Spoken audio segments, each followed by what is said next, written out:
Welcome to BV9 news bulletin ముందుగా headlines చూద్దాం.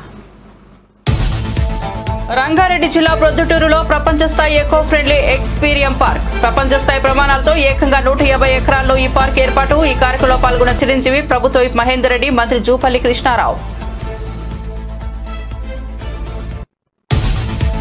CUBS సభ్యులుగా ఉంటేనే నామినేటెడ్ పదవులు ఇస్తామన్న CM Chandrababu. CM Chandrababu teleconference. TDP నేతలు, మంత్రులు, ఎమ్మెల్యేలు, ఎంపీలకు దిశానిర్దేశం. ఏ స్థాయి వాళ్లైనా CUBS లో సభ్యులుగా ఉండాలని స్పష్టీకరణ. నల్గొండ జిల్లా కేంద్రంలో బీఆర్ఎస్ పార్టీ నిర్వహించిన మహాధర్నాలో పాల్గొన్న కేటీఆర్. ధాన్యం దిగుబడుల్లో తెలంగాణ భారతదేశానికి కేసీఆర్ నెంబర్ 1 చేశారని వెల్లడి. రైతు బంధు ఆగిపోతుందని చెప్పిన మాట నిజమైందన్న బీఆర్ఎస్ వర్కింగ్ ప్రెసిడెంట్. రేవంత్ రెడ్డిపై నార్సింగ్ పోలీస్ స్టేషన్ లో ఆర్ఎస్ ప్రవీణ్ కుమార్ ఫిర్యాదు. ఫార్ములా ఈ రేస్ కేసులో రేవంత్ రెడ్డిని అనాలోచిత చర్యలన్న ఆర్ఎస్పీ. సీఎం తీరు వల్ల రాష్ట్రానికి నష్టం జరిగిందని ఆగ్రహం. సీఎంపై కేసు నమోదు చేసి విచారణ జరపాల్సిన అవసరం ఉందని డిమాండ్. అండర్-19 మహిళల వరల్డ్ కప్ తెలుగు అమ్మాయి త్రిష వరల్డ్ రికార్డ్. మలేషియాలో అండర్-19 మహిళల T20 వరల్డ్ కప్ 59 బంతుల్లో 110 పరుగులు చేసిన త్రిష అండర్-19 వరల్డ్ కప్ చరిత్రలో తొలి సెంచరీ సాధించిన బ్యాటర్గా రికార్డ్. ఇక వార్త వివరాల్లోకి వెళ్తే టీడీపీ ముఖ్య నాయకులు, ఎమ్మెల్యేలు, ఎంపీలు, మంత్రులు, పార్టీ ఇన్ఛార్జీలతో సీఎం చంద్రబాబు నాయుడు టెలికాన్ఫరెన్స్ నిర్వహించారు. ప్రభుత్వ కార్యక్రమాలు, పార్టీ వ్యవహారాలు, నేతల పనితీరు వంటి అంశాలపై కీలక సమీక్ష చేపట్టారు. CUBS లో సభ్యులుగా ఉంటేనే నామినేటెడ్ పదవులకు సిఫారసులు చేయాలని నేతలకు స్పష్టమైన సూచన చేశారు. CUBS అంటే క్లస్టర్, యూనిట్, బూత్ సెక్షన్ అని వివరించారు. వీటిలో సభ్యులుగా ఉన్న వారికే ప్రాధాన్యత అని స్పష్టం చేశారు. రంగారెడ్డి జిల్లా ప్రొద్దుటూరులో ప్రపంచ స్థాయి ఎకో ఫ్రెండ్లీ ఎక్స్పీరియం పార్క్ ను సీఎం రేవంత్ రెడ్డి ప్రారంభించారు. ఈ కార్యక్రమంలో మంత్రి జూపల్లి కృష్ణారావు, ప్రముఖ సినీ నటుడు చిరంజీవి, ప్రభుత్వ విప్ మహేందర్ రెడ్డి తదితరులు పాల్గొన్నారు. ప్రపంచ స్థాయి ప్రమాణాలలో 150 ఎకరాల్లో ఈ పార్కును తీర్చిదిద్దారు. దీనిలో 25,000 జాతుల మొక్కలు ఉన్నాయి. 85 దేశాల నుంచి దిగుమతులు చేసుకున్న అరుదైన వృక్షాలు, చెట్లు ఉన్నాయి. ఎక్స్పీరియం పార్కులో 1,00,000 నుంచి 3.5 కోట్ల విలువ చేసే అరుదైన వృక్షాలను అందుబాటులో ఉంచారు. ఇప్పటికే పలు వృక్షాలను సినీ, రాజకీయ, వ్యాపార ప్రముఖులు కొనుగోలు చేశారు. లోక్సభ సభ్యులు, మిత్రులు, నాయకులందరినీ ఫార్మా రంగాలలో రాణించడం, ఇన్ఫ్రాస్ట్రక్చర్ రంగాలలో దేశంలోనే ప్రముఖ సంస్థలు తెలంగాణ రాష్ట్రం నుంచి ఈరోజు నిర్మాణ రంగంలో రాణించినాయి. ఇక తెలంగాణ రాష్ట్రానికి కావలసింది temple tourism, health tourism, eco tourism. ఒక రాష్ట్రం యొక్క ఆదాయం పెరగాలి, ఒక రాష్ట్రానికి గుర్తింపు రావాలి అని అంటే పరిశ్రమలు, పెట్టుబడులే కాదు, ఆ రాష్ట్రంలో ఉన్న టెంపుల్ టూరిజం, ఎకో టూరిజమే ఆ రాష్ట్రం యొక్క ఆదాయాన్ని పెంచడమే కాకుండా రాష్ట్రం యొక్క గుర్తింపు, గౌరవాన్ని కూడా పెంచుతుంది. ఈరోజు మనకు సంబంధించిన మిత్రులు కావచ్చు, బంధువులు కావచ్చు, చాలామంది వాళ్ళ పిల్లల పెళ్ళిళ్ళు చేయాలన్నా, శుభ కార్యక్రమాలు ఏమైనా చేయాలి అని అంటే మన ప్రాంతం కాకుండా రాజస్థాన్కో లేకపోతే ఇతర దేశాల్లోకి వెళ్ళి అక్కడ కార్యక్రమాలు చేసుకుంటున్నారు. దానికి ప్రధానమైన కారణం ఆ ప్రాంతంలో ఉండే టెంపుల్ టూరిజం, అదేవిధంగా ఎకో టూరిజం. వీటితో పాటు ఎవరిని కదిలిచ్చినా మన వాళ్ళని బెంగళూరు జిందాల్లో జాయిన్ అయినని కొంతకాలము అని చెప్పి చెప్తూ ఉంటారు.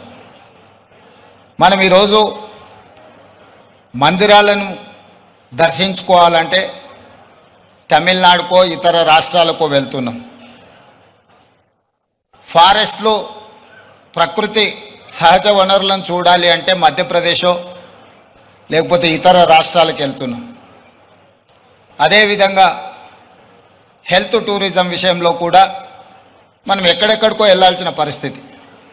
కానీ అన్ని సహజ వనరులు ఉన్న తెలంగాణ రాష్ట్రంలో ఇప్పటి వరకు ప్రభుత్వాల దృష్టి ఈ హెల్త్ టూరిజం మీద, ఎకో టూరిజం మీద, టెంపుల్ టూరిజం మీద ఫోకస్ లేకపోవడం వల్ల అద్భుతమైన ఆలయాలు ఉన్న తెలంగాణ రాష్ట్రం, అది 1000 స్తంభాల గుడి కావచ్చు, యునెస్కో గుర్తింపు పొందిన రామప్ప మందిరం కావచ్చు, లేకపోతే శ్రీశైలం కావచ్చు, రాజన్న వేములవాడ రాజన్న మందిరం కావచ్చు, ఇట్లాంటి మంత్రి కోమటిరెడ్డి వెంకటరెడ్డిపై బీఆర్ఎస్ వర్కింగ్ ప్రెసిడెంట్ మాజీ మంత్రి కేటీఆర్ తీవ్రస్థాయిలో విరుచుకుపడ్డారు. నల్గొండ జిల్లా కేంద్రంలో బీఆర్ఎస్ పార్టీ నిర్వహించిన మహాధర్నాలో ఆయన పాల్గొన్నారు. ఈ సందర్భంగా మాట్లాడుతూ నల్గొండలో బీఆర్ఎస్ జోష్ చూస్తుంటే సంతోషంగా ఉందని చెప్పారు. తాము నల్గొండలో నిర్మించిన ఐటీ టవర్ కల తప్పిందని, ధాన్యం దిగుబడుల్లో తెలంగాణ భారతదేశానికే కేసీఆర్ నెంబర్ 1 చేశారని అన్నారు. ప్రతి ఇంచుకి సాగునీరు ఇచ్చారు కేసీఆర్ అని గుర్తు చేశారు. రేవంత్ రెడ్డి భరోసా ఇస్తామని అన్నారని, కానీ అధికారంలోకి వచ్చిన తరువాత మాట తప్పారని కేటీఆర్ ఫైర్ అయ్యారు. రైతులను నిలువునా మోసం చేశారని మండిపడ్డారు. కాంగ్రెస్ అధికారంలోకి వస్తే రైతు బంధు ఆగిపోతుందని చెప్పామని, తాము చెప్పినట్లే జరిగిందన్నారు. చూడు నల్లగొండ గుండె నిండా ఫ్లోరైడ్ బండ అంటూ ఇక్కడ కాళ్ళు చేతులు నడుమంకర పోయిన లక్షలాది మంది గురించి కూడా కేసీఆర్ గారే రాసిండ్రు కదా అని చెప్పి నిరంజన్ రెడ్డి గారు వెంటనే అందుకున్నారు. ఇవాళ కొంతమంది తెలిసి తెలియని మూర్ఖులు, తెలిసి కూడా తెలియకుండా అజ్ఞానంతో మాట్లాడుతున్న వాళ్ళకు ఒక మాట చెప్పాల్సిన అవసరం ఉంది. మొన్న అసెంబ్లీలో ఒక మంత్రి గారు అడుగుతాడు, ఏం చేసిండు కేసీఆర్ నల్లగొండకని అడిగిండు. నేను గుర్తు చేస్తా ఉన్నా ఆ మంత్రి గారికి, నల్లగొండ జిల్లా ముద్దు బిడ్డలందరికీ, ఇక్కడికి వచ్చిన రైతు బిడ్డలందరికీ ఏం చేసిండు తెలంగాణను కేసీఆర్ అంటే, భారతదేశంలోనే పంజాబ్ను హర్యానాను తలదన్ని వరి పండించే విషయంలో భారతదేశంలోనే తెలంగాణను నెంబర్ 1 చేసిండు కేసీఆర్. తెలంగాణ భారతదేశానికి నెంబర్ 1 అయితే మొత్తం తెలంగాణలో నల్లగొండ జిల్లా వరి ధాన్యం ఉత్పత్తిలో నెంబర్ 1 చేసిండు కేసీఆర్ అనే మాట గుర్తు చేస్తా ఉన్నా. ఎట్లా చేసిండు మరి? ఎట్లా చేసిండు అంటే, ఎన్నడూ కూడా మీ టైలెండ్ గ్రామాలకు ఆ ఎస్ఆర్ఎస్పి స్టేజ్ 2 కింద ఉన్న తుంగతుర్తి కావచ్చు, కోదాడ కావచ్చు, సూర్యాపేట కావచ్చు, ఎన్నడూ నీళ్లు వచ్చేది కాదు. అదేవిధంగా ఎన్ఎస్పి కింద కూడా ఎన్నడూ టైలెండ్ గ్రామాలకు నీళ్ళు ఇచ్చే పరిస్థితి లేదు.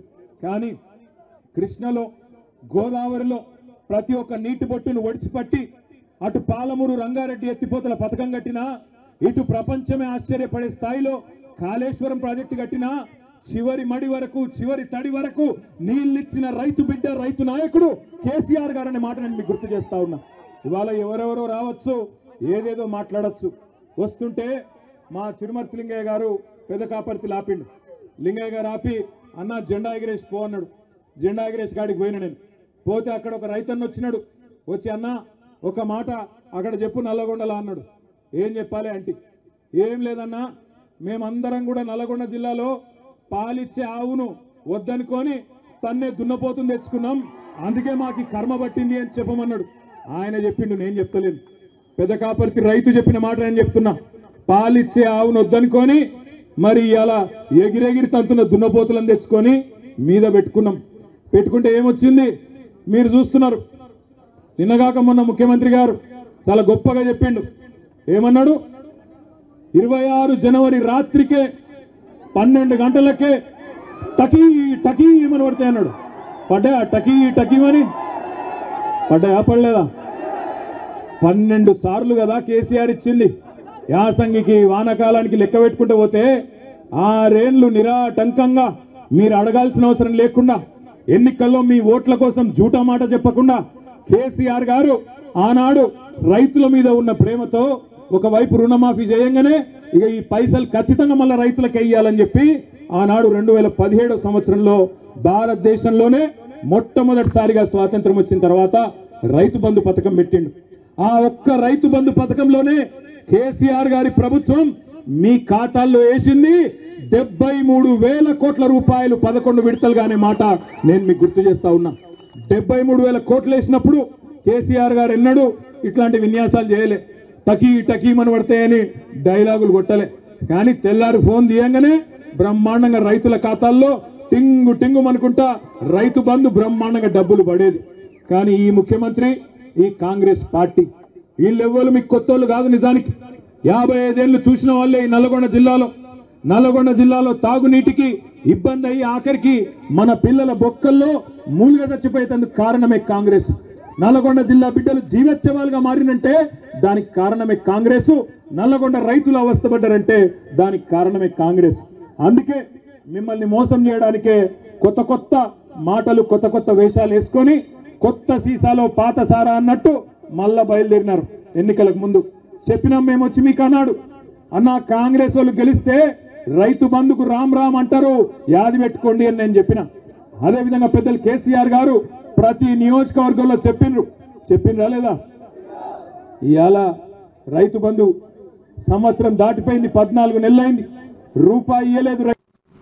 మెగాస్టార్ చిరంజీవి తాజాగా సీఎం రేవంత్ రెడ్డితో కలిసి ఎక్స్పీరియం పార్క్ ప్రారంభోత్సవంలో పాల్గొన్నారు. మెగాస్టార్ చిరంజీవి చేతుల మీదుగా ఆ పార్కును సీఎం రేవంత్ రెడ్డి ప్రారంభించారు. ఇక ఈ కార్యక్రమంలో మెగాస్టార్ చిరంజీవి మాట్లాడుతూ ఎక్స్పీరియం పార్కు విశిష్టతల్ని పంచుకున్నారు. ఈ పార్క్ చాలా విశాలంగా అద్భుతంగా ఉందని కొనియాడారు. షూటింగ్లకు ఈ పార్కుని ఇస్తారా అని రామ్దేవ్ని చిరు అడిగారట. ఫస్ట్ షూటింగ్ చిరంజీవిదే అయితే ఇస్తానని ఆయన అన్నారని తెలిపారు. ఆహ్వానితులకు, నాయకులకు, మీడియా మిత్రులకు, ఇక్కడ విచ్చేసినటువంటి ఆహ్వానితులకు, అలాగే ఇక్కడ ఒకటి లభిస్తుందంటే కనుక చాలా ఆనందంగా ఉంటుంది. రామ్దేవ్ ఫస్ట్ ఆఫ్ ఆల్ నేను కూర్చున్న చోట బయట కనపడకుండా నాకు ఏదైనా ఫెన్సింగ్ లాగా ఉండాలి, అలాగే గుబురుగా ఉండకూడదు అంటే అక్కడ చక్కగా కొమ్మల్ని ఒక ఫెన్సింగ్ లాగా అల్లి పైన మాత్రం గ్రీన్ ఉండేలాగా పెద్ద స్క్రీన్ చేశాడు. అది ఇప్పుడు చూస్తుంటే కనుక ఎంత బాగుంటుందంటే బయట నుంచి చూసేవాళ్ళకి నేను జైల్లో ఉన్నట్టు ఉంటుంది, అన్ని కటకటాల్లాగా ఉంటుంది. అది అద్భుతమైన కళాఖండంగా నేను ఫీల్ అవుతుంటాను. అట్లాగే చాలా అద్భుతమైన చెట్లు కొన్ని మా ఇంట్లోనే పెట్టుకున్నాను. ఇవి ఎప్పుడో 2002లో 2003లోనో మా ఇంట్లో పెట్టుకున్నాను. అప్పటి నుంచి నాకు అంత ప్యాషన్. ఆ తర్వాత ప్రతి క్షణం ఈయన ఎదుగుదలను చూస్తూ వచ్చాను. ఎక్కడ నాకు ఈయన రామ్దేవ్ ఒక వ్యాపారవేత్తలా కనబడ్డాడు, ఒక కళాకారుల్లా కనబడతాడు. అందుకే నా మనసుకి అత్యంత దగ్గరగా అయ్యాడు. ఆ తర్వాత ఏదైనా వస్తే కనుక చూస్తారా మొక్కలు అంటే ఇదివరకంటే ఏదో వేలల్లోనో లక్షల్లోనూ చెప్పేవాడు, ఇప్పుడు కోట్లలో ఉందంట కదయ్యా. నేను ఇప్పుడు నా సంపద అంతంత మాత్రమే ఉంది, కొనలేనేమో అన్నారు. కానీ చూడండి సార్, వస్తే మీరే టెంప్ట్ అవుతారు. ఇప్పుడు గౌరవ ముఖ్యమంత్రి గారితో పాటు అన్నీ వీక్షిస్తుంటే ఎంత టెంప్టింగ్ ఉందంటే, వావ్ ఇవన్నీ మన ఇంట్లో పెట్టేసుకుంటే ఎంత బాగుంటుంది అనిపిస్తుంది. అంత అందంగా. దీనికి కావాల్సింది వ్యాపార దృక్పథం కాదు, కళాకారుల హృదయం, కళా హృదయం ఉండాలి. నా మటుకు నేను అతని ఒక కళాకారుడుగాను, ఒక ఆర్టిస్ట్గా చూస్తాను. నేను అంత తపన లేకపోతే, అంత ఇష్టం లేకపోతే సుదీర్ఘకాలం 24-25 ఇయర్స్ పాటు దీని మీద ఎక్స్పెరిమెంట్ చేస్తూ, ఎన్నో చోట్ల రీసెర్చ్ చేస్తూ, ఎక్కడెక్కడ ఏమేమి మొక్కలు దొరుకుతాయి, ఎక్కడెక్కడ ఈ శిలాకృతులు దొరుకుతాయి, ఆ శిలలు ఇక్కడ ఎలా తీసుకురావాలి అని దాని మీద అది దుర్భేద్యం అనుకోకుండా ఇది సాధ్యమే, ఇది మన ప్రాంతం వాళ్ళకి, మన హైదరాబాదుకి, మన స్టేట్కి అందం తీసుకొచ్చేది, మన దేశంలోనే గొప్పగా చెప్పినటువంటి గొప్ప పార్క్ అవుతుందని ఆయన మనసులో మెదిలిన ఆలోచన, ఆయన పడ్డ కష్టం, తీసుకున్న శ్రమ ఈ రోజున ఇక్కడ అద్భుతమైన కళాఖండంగా ఇన్ని ఎకరాల్లో చోటు చేసుకుందంటే కనుక నా భూతో నా భవిష్యత్తు. ఎవరైనా సరే అంత డబ్బులుంటే కనుక ఏం వ్యాపారం చేద్దాం, ఇంత స్థలం ఉంది కదా, దీన్ని ఎలా రియల్ ఎస్టేట్ చేద్దాం. తెలంగాణ ముఖ్యమంత్రి రేవంత్ రెడ్డిపై బీఆర్ఎస్ నేతలు హైదరాబాద్ లోని నాల్సింగి పోలీస్ స్టేషన్ లో ఫిర్యాదు చేశారు. సీఎంపై ఫిర్యాదు చేసిన వారిలో బీఆర్ఎస్ నేత ఆర్ఎస్ ప్రవీణ్ కుమార్ తదితరులు ఉన్నారు. ఫార్ములా ఈ-రేస్ కేసులో సీఎం రేవంత్ రెడ్డి అనాలోచిత చర్యల వల్ల రాష్ట్రానికి నష్టం జరిగిందని, కాబట్టి ఆయనపై ఎఫ్ఐఆర్లో నమోదు చేసి విచారణ జరపాల్సిన అవసరం ఉందని వారు డిమాండ్ చేశారు. ఈ సందర్భంగా ఆర్ఎస్ ప్రవీణ్ కుమార్ మాట్లాడుతూ గత ప్రభుత్వం చేసిన మంచి పనులను ఈ ముఖ్యమంత్రి ముందుకు తీసుకెళ్లాలన్నారు. గత ప్రభుత్వం చేసిన పనులను ముందుకు తీసుకెళ్లకుండా నిధులు వృధా చేయడం ద్వారా రేవంత్ రెడ్డి నిందితుడయ్యారని విమర్శించారు. లేకపోతే రైతుల ఉచిత విద్యుత్ గాని, ఫీ రియంబర్స్మెంట్ గాని, 108 గాని, ఈ స్కీమ్లను తెలంగాణ వచ్చిన తర్వాత గౌరవ కేసీఆర్ గారు రద్దు చేయలేదు కదా. వాటిని ఇంకా బాగా ఇంప్రూవ్ చేయాలని చూసిండ్రు. జీనోమ్ వ్యాలీ చంద్రబాబు నాయుడు గారు పెట్టింది, మరి కేసీఆర్ గారు కేటీఆర్ గారు రద్దు చేయలేదు కదా. వాటిని ఇంకా ఇంప్రూవ్ చేసి ఇంకా గొప్ప పాలసీస్ గా తయారు చేసిండ్రు. కానీ అలా రేవంత్ రెడ్డి గారు రాజ్యాంగంలో 3వ షెడ్యూల్ ప్రకారం నేను భయము, పక్షపాతము, అదేవిధంగా రాగద్వేషాలకు అతీతంగా రాజ్యాంగబద్ధంగా నేను పాలన చేస్తానని చెప్పి ఆనాడు డిసెంబర్ 6వ తారీఖు నాడు ఎల్బీ స్టేడియంలో వేలాది మంది ప్రజల సాక్షిగా తెలంగాణ ప్రజలు చూస్తుండగా రాజ్యాంగం మీద చేతి పెట్టి ప్రమాణం చేసిండు రేవంత్ రెడ్డి. షెడ్యూల్ 3 రాజ్యాంగంలో ఉన్నది. రాగద్వేషాలు అంటే అనురాగం అంతా కూడా ఆయన తమ్ముడు. నిన్న కాక మొన్న తిరుపతి రెడ్డి నా తమ్ముడు, ఆయన తిరుగుతాడు, ఓపెన్ తిరుగుతాడు, ఆయన తిరిగితే తప్పే ఉన్నదని ఆయన సొంత తమ్ముడు రాజ్యాంగేతర కార్యక్రమాలు లగచెర్లలో రైతుల మీద దౌర్జన్యాలు చేస్తుంటూ కూడా వెనుకేసుకొస్తున్నాడు. అమెరికా పోయి వాళ్ళ బంధువులకు కంపెనీలలో పెట్టుబడులు పెట్టేటట్టుగా చూసిండు. ఇక్కడ వచ్చి అమృత్ రెండర్స్ లో మళ్ళీ వాళ్ళ బంధువులకే ఇస్తున్నాడు. అంటే అదే విధంగా రాఘవ కన్స్ట్రక్షన్స్ ఆయన కేబినెట్ లో ఉండే పొంగులేటి శ్రీనివాసరెడ్డి కొడుకే రాఘవ కన్స్ట్రక్షన్స్ లో డైరెక్టర్, వాళ్ళ భార్య ఇంకొక డైరెక్టర్. మరి వాళ్ళ కంపెనీలకే మళ్ళీ కొడంగల్ నారాయణపేట లిఫ్ట్ ఇరిగేషన్ టెండర్లు ఇచ్చిండు. మరి ఇక్కడ రాజ్యాంగంలో ఏం చెప్పినావు? డిసెంబర్ 6వ తారీఖు నాడు మలేషియా రాజధాని కౌలాలంపూర్ లో జరుగుతున్న అండర్-19 మహిళల టీ20 వరల్డ్ కప్ లో టీమిండియా జోరు కొనసాగుతోంది. స్కాట్లాండ్ తో మ్యాచ్ లో టీమిండియా 20 ఓవర్లలో 1 వికెట్ నష్టానికి 208 పరుగుల భారీ స్కోర్ నమోదు చేసింది. తెలుగమ్మాయి గొంగడి త్రిష మెరుపు సెంచరీతో వరల్డ్ రికార్డు సృష్టించింది. Trisha T20 under-19 world cup చరిత్రలోనే తొలి సెంచరీ సాధించిన బ్యాటర్ గా నిలిచింది. తెలంగాణలోని భద్రాచలంకు చెందిన త్రిష నేటి మ్యాచ్ లో 53 బంతుల్లో సెంచరీ సాధించింది.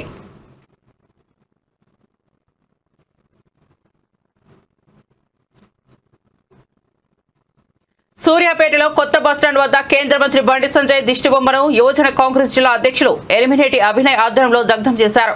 ఈ సందర్భంగా అభినయ్ మాట్లాడుతూ బండి సంజయ్ తెలంగాణ గద్దర్ మరియు ఫార్మర్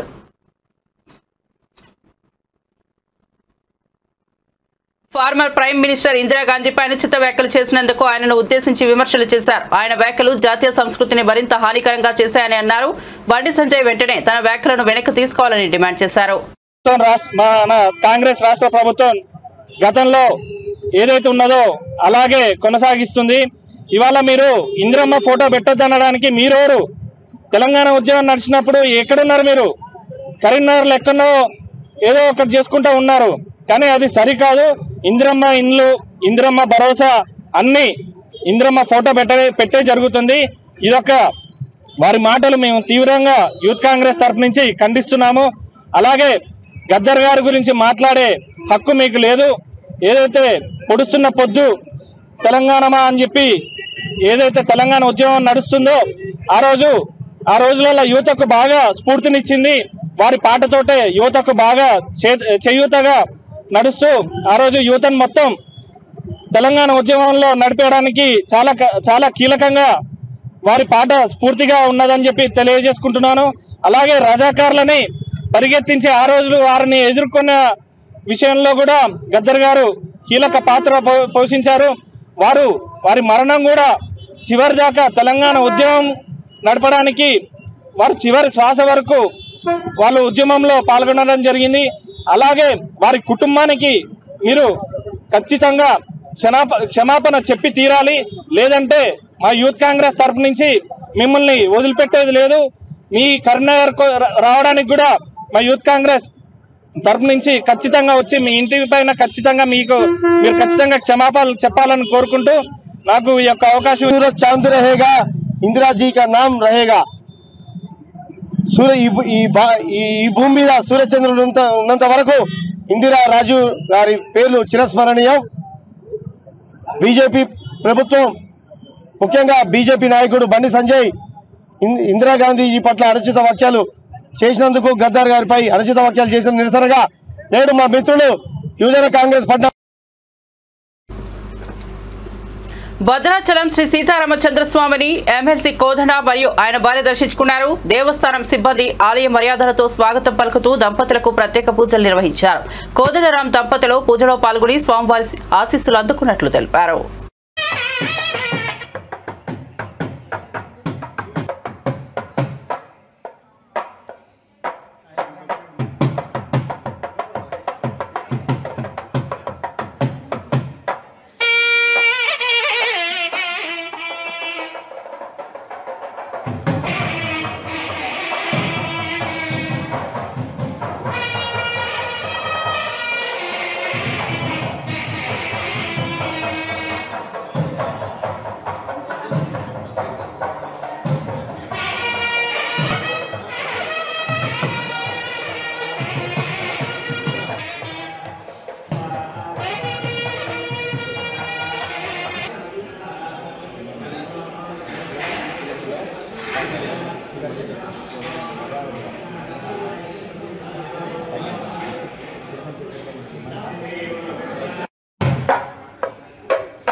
కేంద్ర మంత్రి బండి సంజయ్ గద్దర్పై చేసిన వ్యాఖ్యలను తెలంగాణ ప్రదేశ్ కాంగ్రెస్ కమిటీ కార్యదర్శి చరణ్ కౌశిక్ యాదవ్ తీవ్రంగా ఖండించారు.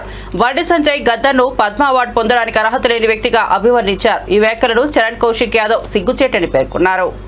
మిస్టర్ సంజయ్ గారు గద్దర్ గరీబోల దేవుడు, అదే కాకుండా తెలంగాణ రాష్ట్రానికి జరిగినటువంటి పద్మ అవార్డులలో తెలంగాణకు అన్యాయం జరిగింది. ఆంధ్ర రాష్ట్రానికి 5 పద్మ అవార్డులు ఇచ్చినని చెప్పేసి కాంగ్రెస్ పార్టీ ముఖ్యమంత్రి రేవంత్ రెడ్డి గారు మాట్లాడితే గద్దర్ గారి పేరు తీసుకొచ్చి వివాదాస్పదం చేసే ప్రయత్నం బండి సంజయ్ గారు చేస్తా ఉన్నారు.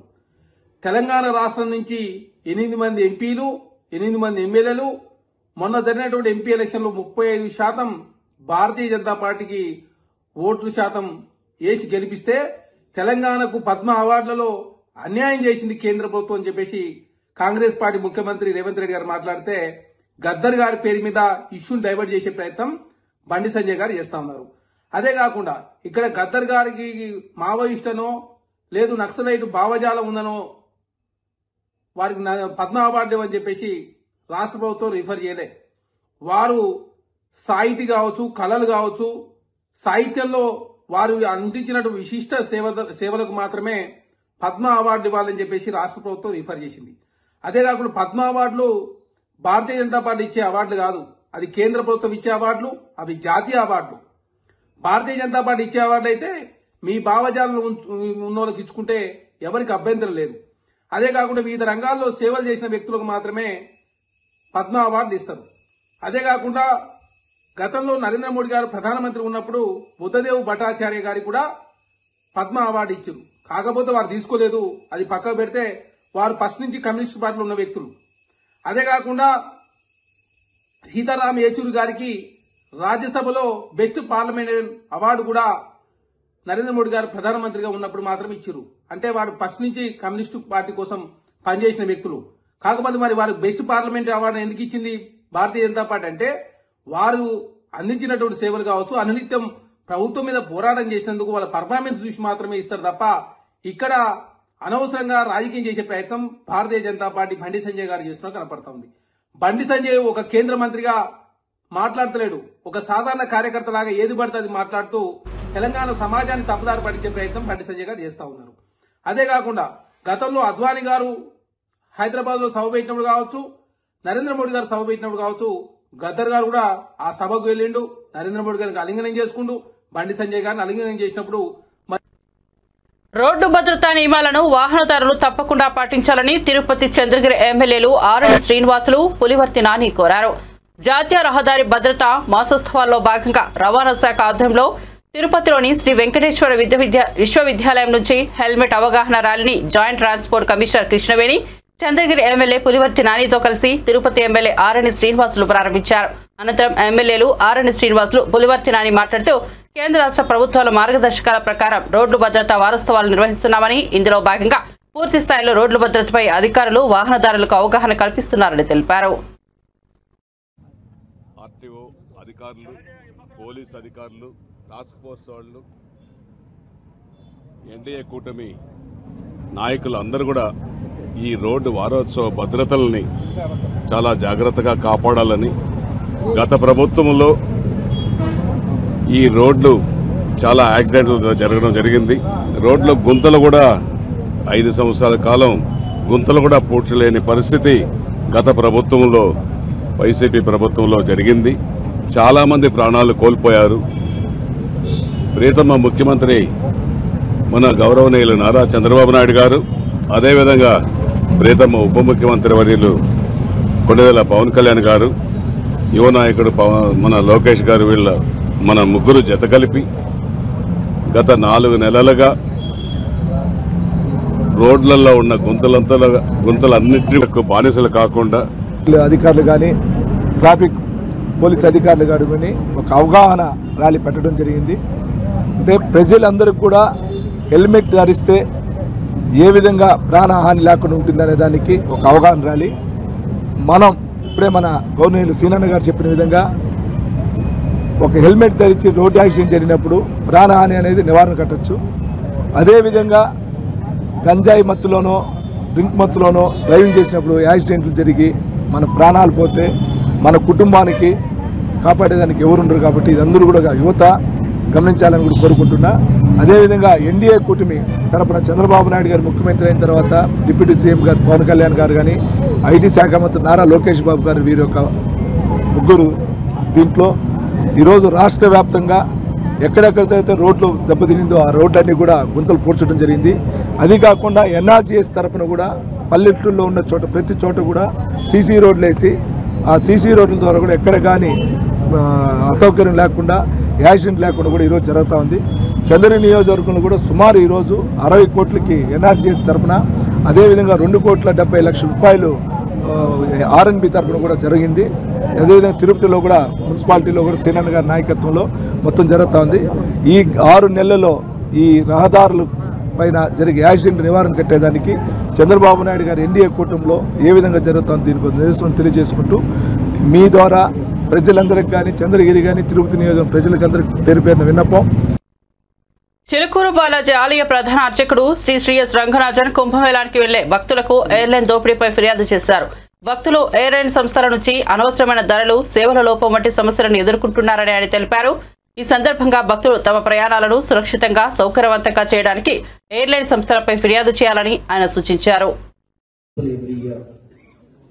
We have a prayer on behalf of all the devotees and from Chilkur Balaji.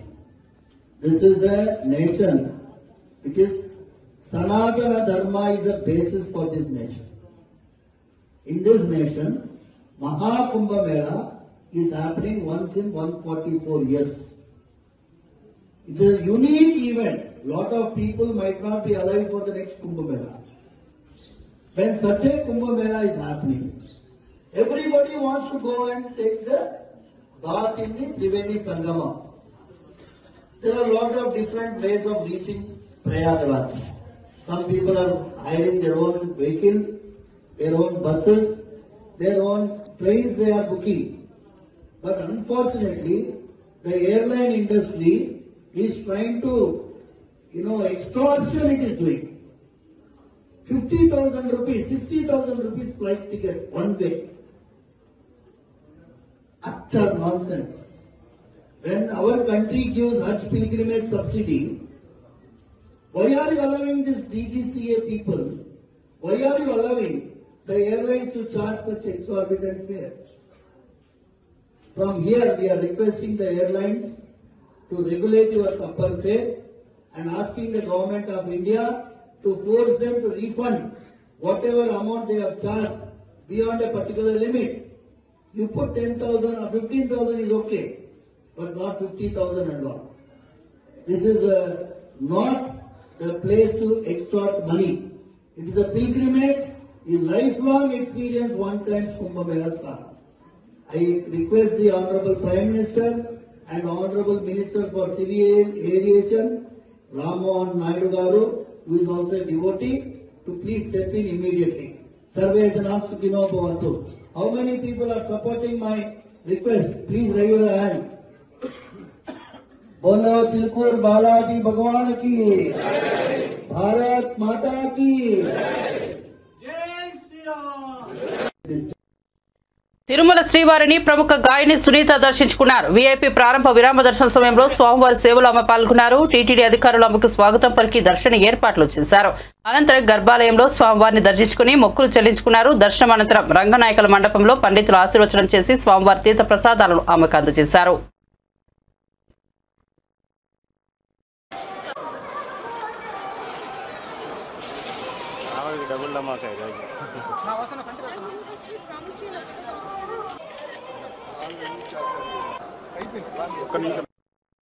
Bulletin ముగించే ముందు హెడ్లైన్స్ మరోసారి చూద్దాం.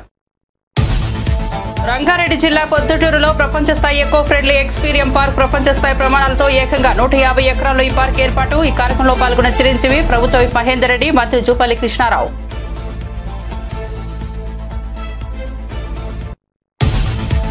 CUBS లో సభ్యులుగా ఉంటేనే నామినేటెడ్ పదవులన్న సీఎం చంద్రబాబు టెలికాన్ఫరెన్స్. టీడీపీ నేతలు, మంత్రులు, ఎమ్మెల్యేలు ఎంపికలకు దిశానిర్దేశం. ఏ స్థాయి వాళ్ళైనా CUBS లో సభ్యులుగా ఉండాలనే స్పష్టీకరణ.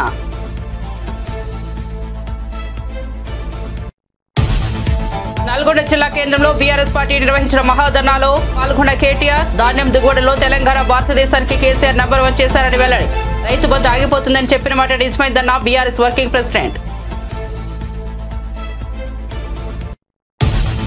రేవంత్ రెడ్డిపై నార్సింగ్ పోలీస్ స్టేషన్ లో ఆర్ఎస్ ప్రవీణ్ కుమార్ ఫిర్యాదు. ఫార్ములా ఈ రేస్ కేసులో రేవంత్ రెడ్డి అనాలోచిత చర్యలో ఉన్న ఆర్ఎస్పీ. సీఎం తీరు వల్ల రాష్ట్రానికి నష్టం జరిగిందని ఆగ్రహం. సీఎంపై కేసు నమోదు చేసి విచారణ జరపాల్సిన అవసరం ఉందని డిమాండ్. అండర్ 19 మహిళల వరల్డ్ కప్ తెలుగు అమ్మాయి త్రిష వరల్డ్ రికార్డ్. మలేషియాలో అండర్ 19 మహిళల T20 వరల్డ్ కప్ 59 బంతుల్లో 110 పరుగులు చేసిన త్రిష అండర్ 19 వరల్డ్ కప్ చరిత్రలో తొలిసారి సెంచరీ సాధించిన బ్యాటర్గా రికార్డ్. ఇవి బులెటిన్ అప్డేట్స్ చూస్తూనే ఉండండి BV9 న్యూస్.